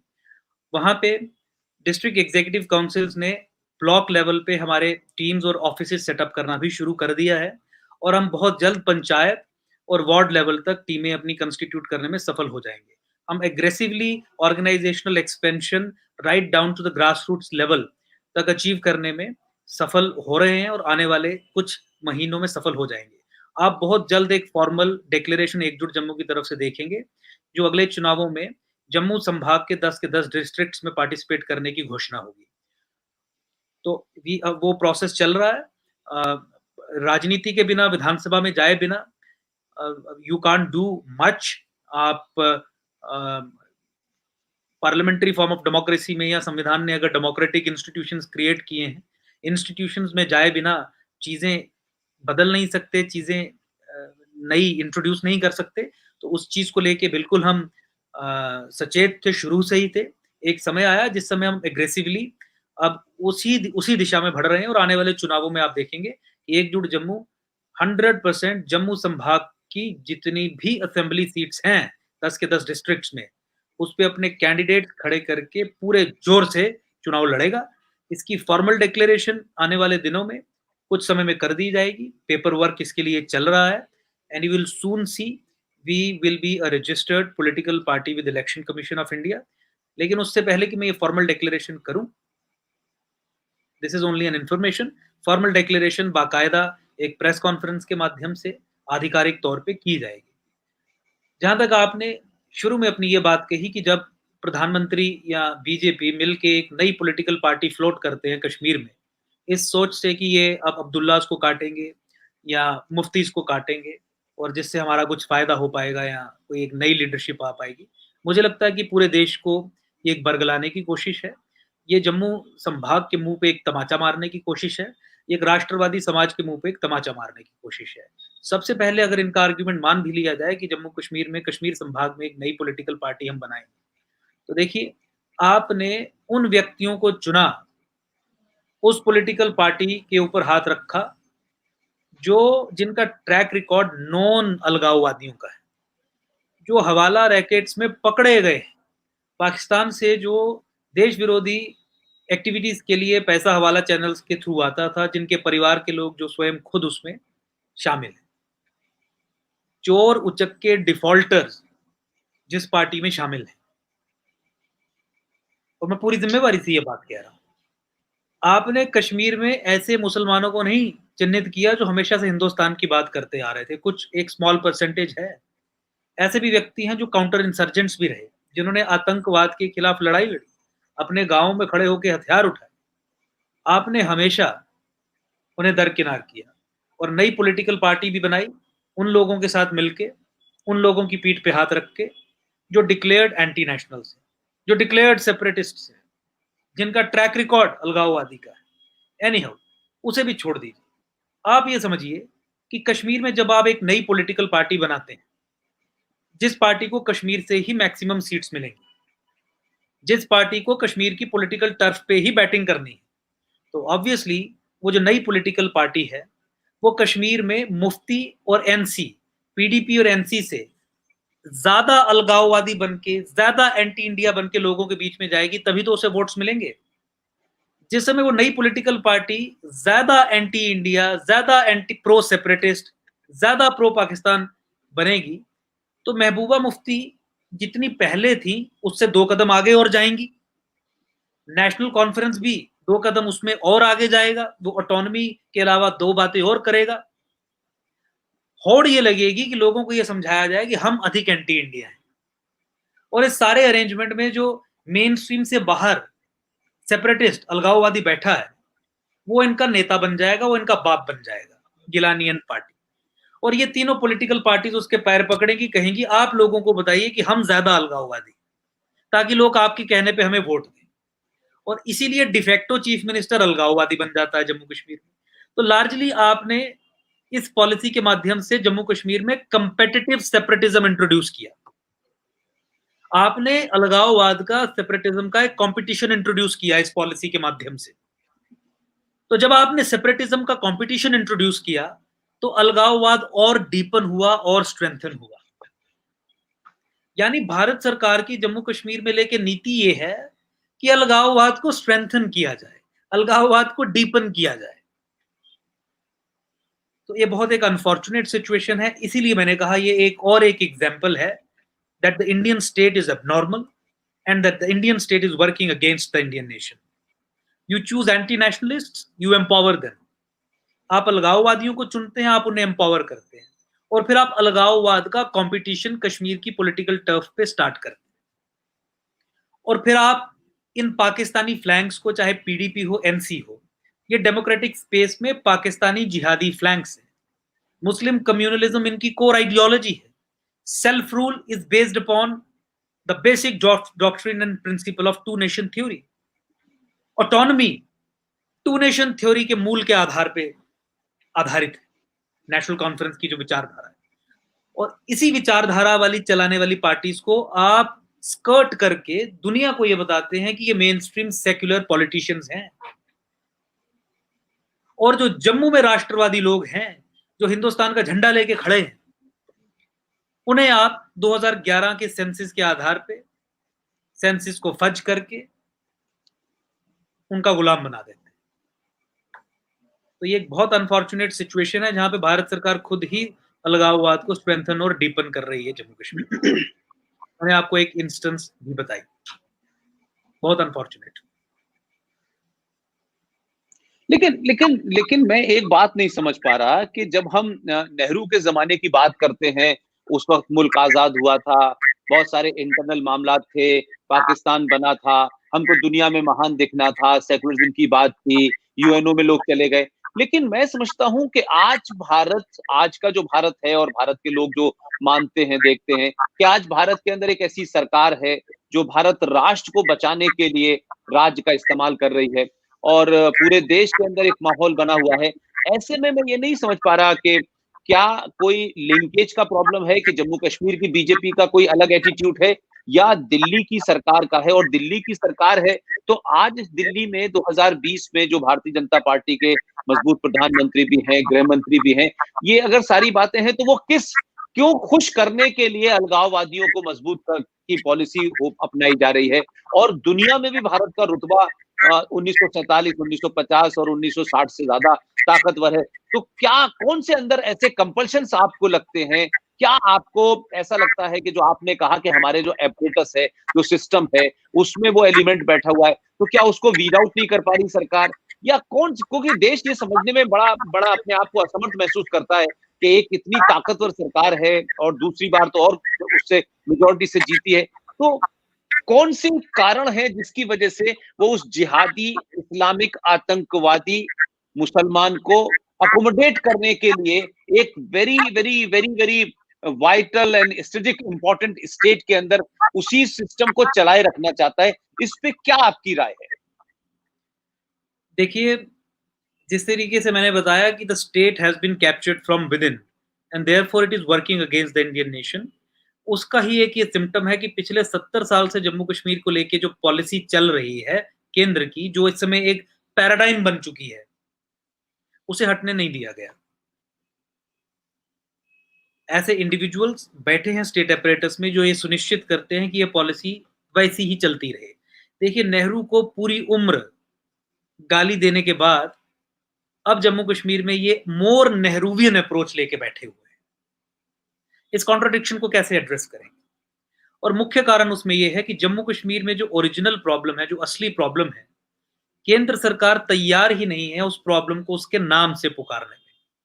जम्मू कश्मीर में प्रॉब्लम जिहाद है, जम्मू कश्मीर में प्रॉब्लम मुस्लिम कम्युनलिज्म है, और जम्मू कश्मीर को दुनिया के सामने पेश भारत सरकार क्या करती है कि जम्मू कश्मीर में लोग एलियनेटेड हैं, जम्मू कश्मीर का मुसलमान एलियनेटेड है, उस एलियनेशन को दूर करने के लिए हम इन्हें आर्थिक पैकेज देंगे और इन्हें अपने साथ जोड़ेंगे। देखिए, जब आपने प्रॉब्लम को डायग्नोज ही नहीं किया तो आपको सोल्यूशन नहीं मिलेगा। तो not calling the problem by its real name is the biggest problem जो इंडियन स्टेट अपने लिए क्रिएट कर रही है, और therefore they are not getting solutions. और इसीलिए ये पॉलिसी, ये पैराडाइम बिल्कुल भी चेंज नहीं हो पाती। ये उसी सोच पे, उसी आधार पे, उन्हीं नैरेटिव्स पे सिस्टम चलता है जिन नैरेटिव्स पे, सोच और आधार पे पिछले 70 साल से चल रहा था। जहां तक जम्मू कश्मीर भाजपा का सवाल है, जम्मू कश्मीर भाजपा से पूछ के जम्मू कश्मीर में कोई भी निर्णय नहीं लिए जाते। इसके बहुत सारे तथ्य जो हैं, इसके बहुत सारे सबूत जो हैं, वो पब्लिक डोमेन में जम्मू कश्मीर में हैं। और चूंकि मैंने जब बताया कि एक इंडियन स्टेट की कमिटमेंट थी कि एक स्पेशल मुस्लिम डोमेन को कॉन्स्टिट्यूशनली प्रोटेक्ट करके रखा जाएगा, तो इसमें राज्य के स्तर पे जो पॉलिटिकल यूनिट्स थे उनकी कोई रेलेवेंस नहीं रहती थी। अभी भी मुस्लिम कम्युनलिज्म को भारत सरकार ऑफिशियली एक्नॉलेज नहीं करती है। अभी भी हिंदुओं के साथ जो कश्मीर में हुआ 90s में, और डोडा, किश्तवाड़, रामबन, उधमपुर, राजौरी, पुंछ, जम्मू संभाग में हुआ, उसे भारत सरकार ऑफिशियली आधिकारिक तौर पे जिनोसाइड, नरसंहार रिकॉग्नाइज नहीं करती है despite demands by the victims. Bharat सरकार इसे माइग्रेशन कहती है। नरसंहार को भारत सरकार आधिकारिक तौर पे माइग्रेशन कहती है। कश्मीरी पंडित, कश्मीरी हिंदू कश्मीर से माइग्रेट हुआ। देखिए, कश्मीरी हिंदू और जम्मू के हिंदू की यह मांग है कि जम्मू के हिंदुओं का बहुत नरसंहार हुआ 90s में। कश्मीर में तो हुआ, लेकिन जम्मू संभाग में भी जो मुस्लिम मेजॉरिटी डिस्ट्रिक्ट्स थे, वहां पे भी हिंदुओं का नरसंहार हुआ। ये इनकी कलेक्टिव डिमांड है कि हिंदुओं के साथ जो 90s में हुआ, अर्ली 2000 में हुआ, उसे जिनोसाइड ऑफिशियली रिकॉग्नाइज किया जाए, क्योंकि भारत सरकार जो यूनाइटेड नेशंस की कन्वेंशन है ऑन जिनोसाइड, उसकी सिग्नेटरी है। लेकिन एक अनफॉर्चुनेट सिचुएशन है कि भारत सरकार ने ये डिमांड हिंदुओं की नहीं मानी।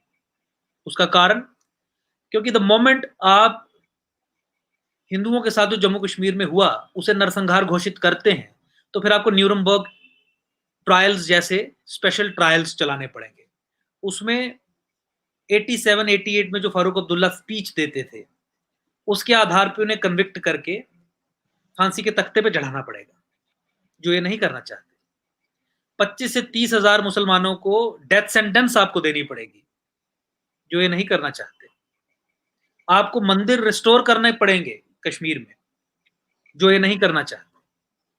इसीलिए ऑफिशियल रिकॉग्निशन हिंदू नरसंहार, हिंदू जीनोसाइड को भारत सरकार नहीं दे रही।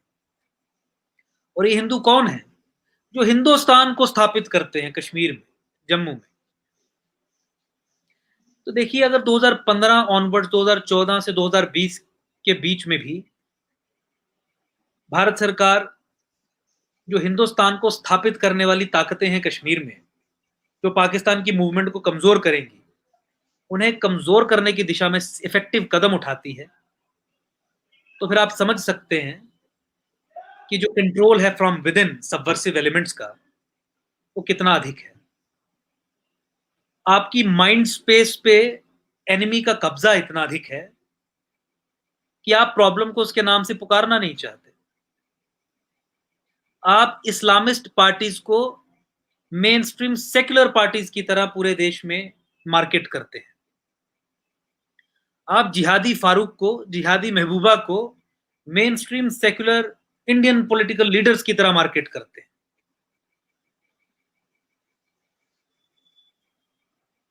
तो अनफॉर्चुनेटली आई अगेन से कि जो 70 साल से पॉलिसी जो पैराडाइम बन चुकी है जम्मू कश्मीर को लेके, वो चेंज नहीं हुई। 370 की एब्रोगेशन होने के बाद चेंज की एक संभावना बनी थी।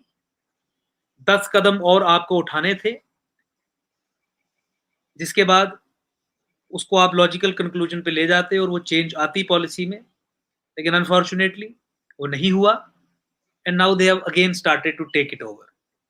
और तमाम वो फैसले ऐसे लिए जा रहे हैं जिससे देश कमजोर हो, नेशनल इंटरेस्ट कमजोर हो। That is the situation that is arisen.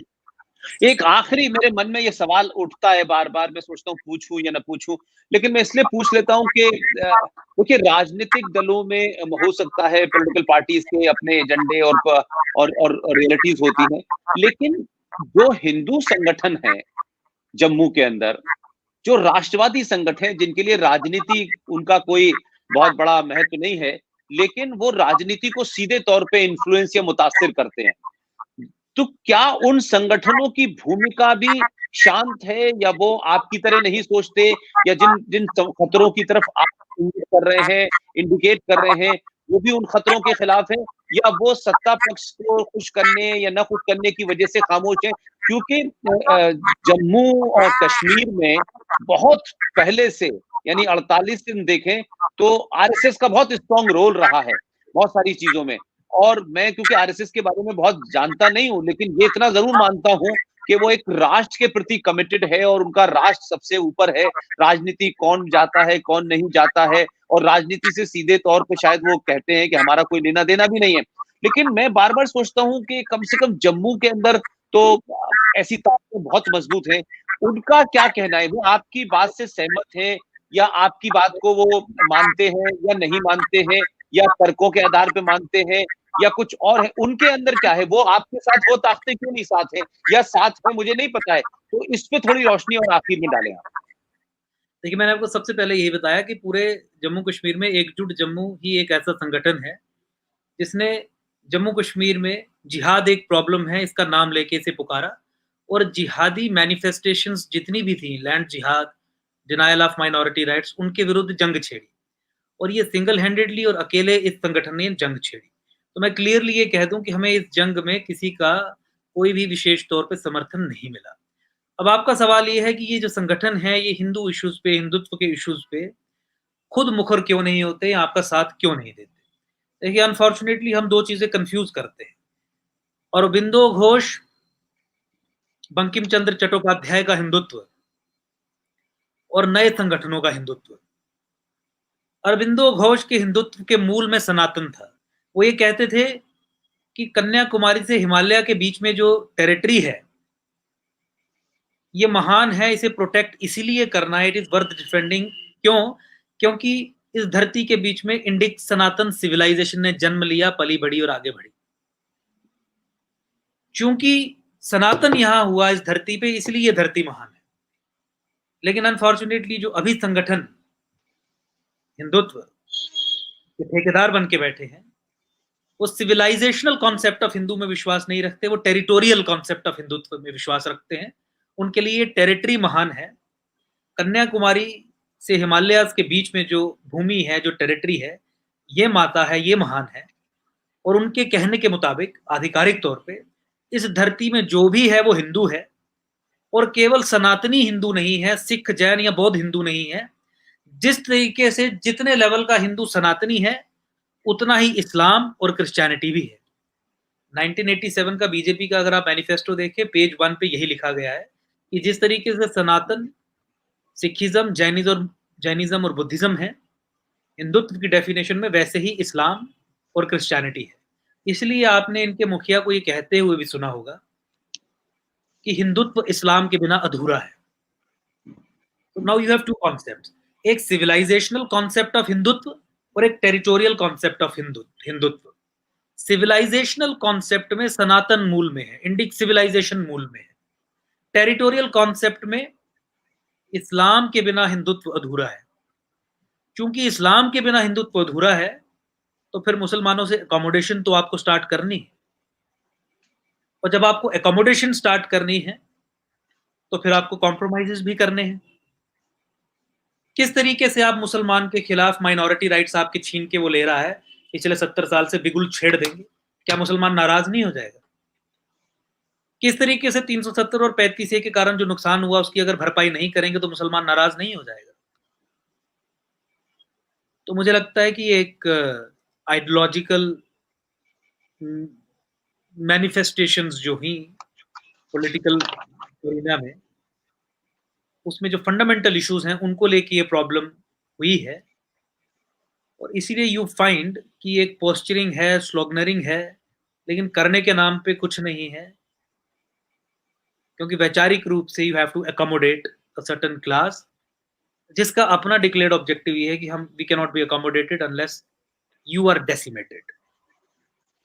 तो एक सुसाइडल टेंडेंसी की तरफ बढ़ रहे हैं और अपने कोर नेशनल इंटरेस्ट्स को कॉम्प्रोमाइज करके इस अकोमोडेशन के प्रोसेस को हम आगे बढ़ा रहे हैं, जिसका जेनेसिस आइडियोलॉजिकल सबवर्जन में है। अगर अरबिंदो घोष का हिंदुत्व, जिसके मूल में सिविलाइजेशन थी, सनातन इंडिक सिविलाइजेशन थी, उसके आधार पर चीजें आगे बढ़ी होती, तो आज हमें ये देखने को नहीं मिलता। आज ये आपको विकृति देखने को नहीं मिलती कि भारत सरकार 2014 के बाद भी जो हिंदुस्तान के इंटरेस्ट्स को, हिंदुस्तान का झंडा लेके कश्मीर में बैठा हुआ है, उसे सशक्त नहीं कर रही है, बल्कि उसे डिसएम्पावर कर रही है। ये देखने को नहीं मिलती। तो लार्जली ये एक्सप्लेन करता है, लेकिन फैक्ट ये इश्यूज जम्मू कश्मीर में किसी और भी संगठन के लिए बिल्कुल भी इश्यूज नहीं, वो सेक्युलर बन चुके हैं, या मुसलमान से सेक्युलरिज्म का सर्टिफिकेट लेना ही एक उद्देश्य उनका बन चुका है। अंकुर भाई, मैं समझता हूं कि एक लंबे समय से मैं पब्लिक कमेंट्री और पब्लिक स्पेस में हूं, लेकिन आज की बातचीत से मुझे लगता है कि देश में आपने एक साथ कई मुद्दे उठाए हैं और आपने जो आपकी रिसर्च, जो आपकी समझ, जो आपकी टीम ने पिछले कई सालों से काम किया, उसके बाद जो बहुत बेबाक तरीके से बिना लाग लपेट के आपने कई मुद्दे उठाए हैं, कई सारे सवाल खड़े किए हैं, दिल्ली के सामने भी सवाल खड़े किए हैं, संगठन के सामने भी सवाल खड़े किए हैं, जम्मू के अंदर क्या हो रहा है उसका भी बताया है। मैं समझता हूं कि देश में इस पे बहस बढ़ेगी और इतनी बेबाक बातचीत मैं समझता हूं कि लोग नहीं करते हैं, हमेशा पॉलिटिकली करेक्ट होने की बात करते हैं। और मुझे शायद सबसे ज्यादा खुशी इसलिए हो रही है कि मैं जब इस एरिना में आया तो ये सोच के ही आया था कि मैं पॉलिटिकली करेक्ट नहीं रहना चाहता।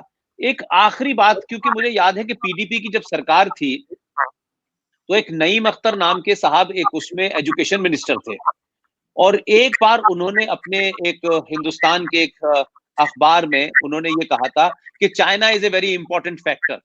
उस वक्त शायद लोगों को ये बात समझ में नहीं आई, लेकिन अभी हाल का जो ये फारूक अब्दुल्ला है, जिसे मैं पॉलिटिकल जोकर कहता हूं, और ये बहुत बड़ा गून है और ब्लैकमेलर है, पूरा खानदान इसका, ये जो बयान आज दिया है कि जम्मू कश्मीर में कोई नहीं रहना चाहता और जम्मू कश्मीर के लोग मुसलमान चाइना के साथ जाना चाहते हैं और हम चाइना की मदद से यहाँ तीसरे, इसके ऊपर आपकी टिप्पणी चाहता हूं। और मैं समझता हूं कि आज आपने बहुत बहुत जबरदस्त मुद्दे उठाए हैं। It's a very very great, जिसे कहते हैं माइंड बॉगलिंग और ब्रेन स्टॉर्मिंग सेशन ये रहा। और मैं जिस तरीके के लोगों के कमेंट देख रहा हूं, वो लोग आपकी बातों को अचंभे के साथ समझ रहे हैं कि ऐसा भी हो रहा है। तो ये आखिरी कमेंट चाहता हूं कि इस फारूक अब्दुल्ला नाम के, जिसे मैं शुद्ध हिंदी में कहूं, एक पॉलिटिकल दलाल ने ये स्टेटमेंट क्यों दिया है? देखिए, फारूक अब्दुल्ला ने जो चाइना के संदर्भ में जो स्टेटमेंट दिया, मुझे लगता है कि सेडिशन के जुर्म में उन पे एफआईआर दर्ज होनी चाहिए, बट दैट अपार्ट, वो तो हो गया कि किस तरीके से यू वुड हैंडल हिम। लेकिन हमें समझने की ये जरूरत है कि फारूक अब्दुल्ला क्लियरली ये कह रहे हैं कि अगर चाइना इंडिया पे इन्वेजन करता है तो कश्मीरी उसे वेलकम करेंगे। If you attack India we will welcome it. This is the best expression of overground separatism. ये जो हमने एडवर्टाइज किया पूरी दुनिया के सामने कि हिंदुस्तानी सेक्युलर डेमोक्रेटिक लीडर्स हैं जम्मू कश्मीर में, और जम्मू ने हमेशा ये कहा कि ये jihadist, Islamist, pan Islamist leaders हैं जम्मू कश्मीर में। मुझे लगता है कि उस चीज को वैलिडेट करता है आज फारूक अब्दुल्ला ने ओवरग्राउंड वर्कर ऑफ सेपरेटिज्म बन के ये बयान दिया। और हमारे जितने भी हम जो भी जिस तरीके जो आपने संज्ञाएं दी उसको एकदम सत्यापित किया कि वाकई में ये अलगाववादी हैं, पैन इस्लामिस्ट हैं। लेकिन एक अनफॉर्चुनेट सिचुएशन ये है कि सवाल हमें ये पूछना, देखिए इस पे कोई ज़्यादा चर्चा की ज़रूरत नहीं है। ये सेडिशन है, ये चाइना को न्योता है, ये कह रहे हैं कि इन्वेजन करोगे तो हम आपके साथ हैं, वील सपोर्ट यू। लेकिन इस सेपरेटिज्म को, इस अलगाववाद को, इस नेता को, इस पार्टी को नर्चर किसने किया? बनाया किसने? ताकतवर किसने किया? It is again the Indian state. That is the question which we need to ask. और कब ये स्टेट पैराडाइम्स और पॉलिसीज जो सेल्फ डिफीटिंग है, जो सेल्फ लेसरेटिंग है, यानी अपना ही खून निकालने में मजा आता है, ये कब चेंज होंगी?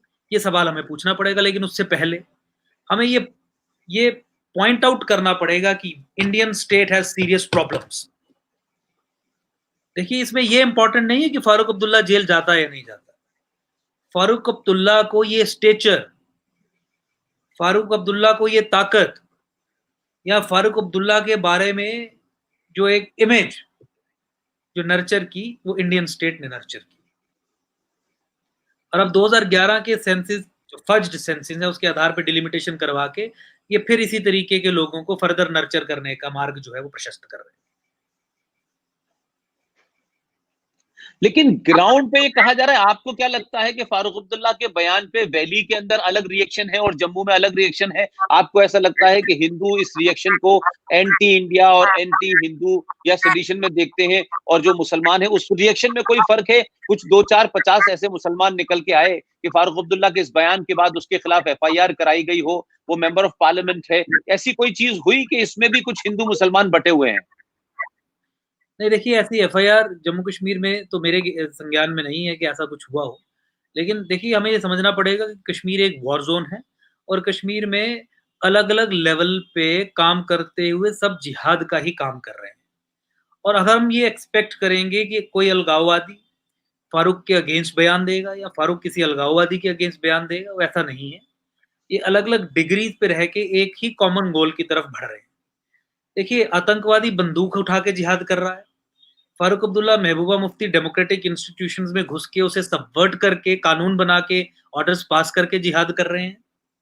और अलगाववादी जो है वो अलगाववाद की राजनीति करके जिहाद कर रहा है।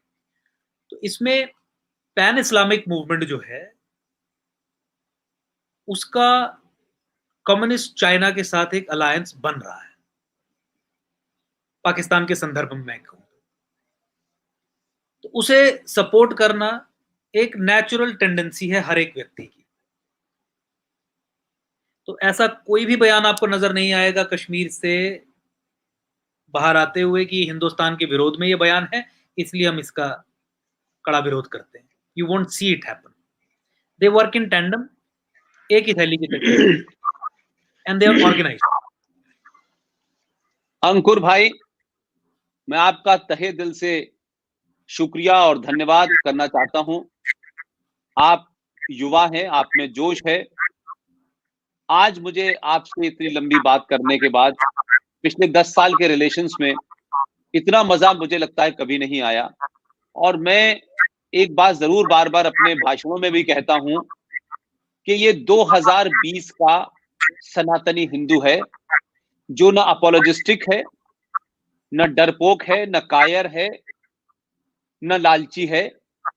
और आप जैसे युवा से बात करके ऐसा लगता है कि 2020 का सनातनी हिंदू पॉलिटिकली इंटेलेक्चुअल कैसा होगा, हिंदुत्व की राजनीति कैसे लोगों के हाथ में होगी, हिंदुत्व का भविष्य कैसे लोगों के हाथ में होगा, या भावनात्मक नारे लगा करके होगा, या तथ्यों पे कॉन्स्टिट्यूशनली, लीगली, लेजिस्लेटिवली, एकेडमिकली आप जितना इक्विप्ड होके बात करते हैं, मेरी सारी ताकत आपके साथ है।